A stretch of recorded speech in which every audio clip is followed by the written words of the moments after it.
Nous avons reçu l'excellente nouvelle d'une réouverture des salles de cinéma à compter du 19 mai. C'est donc à partir de ce moment-là que nous vous retrouverons avec plaisir à l'Estive et sur les salles du circuit de cinéma itinérant Ariège Images. La toile continuera d'exister pendant tout le temps de réouverture.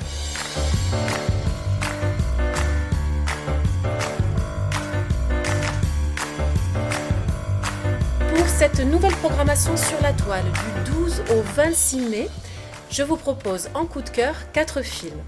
Tout d'abord, Tel Aviv on Fire, un film d'un réalisateur palestinien. C'est assez rare de trouver des réalisateurs qui viennent de ce pays, qui raconte l'histoire d'un jeune homme qui doit tourner une émission télé et qui tous les jours doit passer au même checkpoint pour permettre de valider son passage sur le territoire israélien.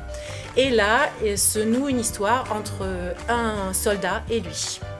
Corniche Kennedy, les Minots de Marseille. À Marseille, il existe le long de la mer une route bordée de rochers d'où certains jeunes aiment se jeter pas dans le vide, mais une partie dans le vide puis dans la mer.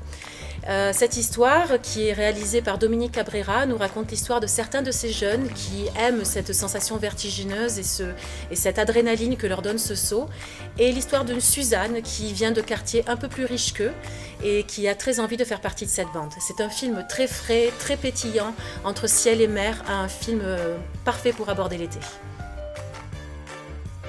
Gomorra de Matteo Garrone. Un film qui se passe à Naples, essentiellement quelques jours de la vie de Naples, de cités qui sont filmés et qui sont aux mains de la Camorra, la mafia napolitaine. C'est un film qui peut avoir des scènes assez difficiles et qui pourtant est extrêmement intéressant sur le mode de fonctionnement tant des habitants que des réseaux mafieux. Le Poirier sauvage, un film qui se passe en Anatolie, donc en Turquie, l'histoire d'un écrivain qui se réfugie dans son village d'enfance pour pouvoir écrire finalement le livre qu'il rêve tant d'écrire, mais il est rattrapé par toutes les dettes de son père. C'est un film très rugueux dans sa mise en scène, d'une extrême mélancolie, mais avec une esthétique absolument formidable. Cinémino, ce sont 2 films. Tout d'abord, Willy et les gardiens du lac gelé, un film d'animation que l'on peut voir dès 3 ans, qui est une sorte de série pour le cinéma, puisque Willy est un personnage que les enfants pourront retrouver dans différentes histoires. Willy et la neige, Willy, dans ce cas-là, et les gardiens du lac gelé. C'est un très joli film sur la nature que les tout petits pourront apprécier. Fantastic Birthday est un film qui est plutôt un film familial que vous pouvez voir avec vos enfants à partir de 8 ans et qui raconte l'histoire d'une jeune fille qui va fêter ses 15 ans et qui n'a pas du tout envie de quitter l'enfance et de passer à l'adolescence.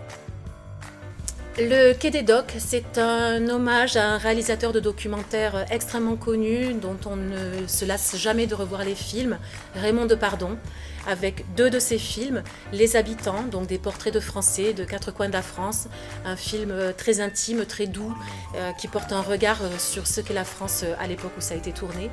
Et 12 jours qui racontent donc ces procès qui ont lieu entre des patients d'hôpital psychiatrique et un juge en face à face dans les 12 jours qui suivent leur internement pour évoquer ces termes de liberté et de vie.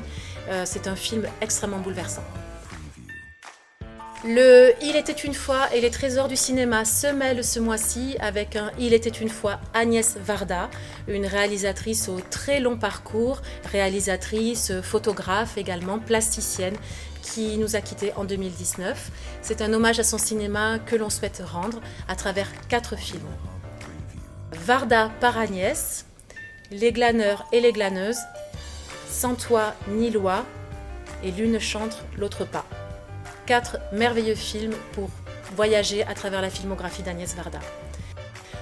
Je vous retrouve très bientôt en chair et en os dans la salle de l'Estive et sur le circuit cinéma itinérant Ariège Images, et on continuera à faire des vidéos évidemment pour vous présenter les films qui continueront à exister dans cette salle 3 qui est sur la toile.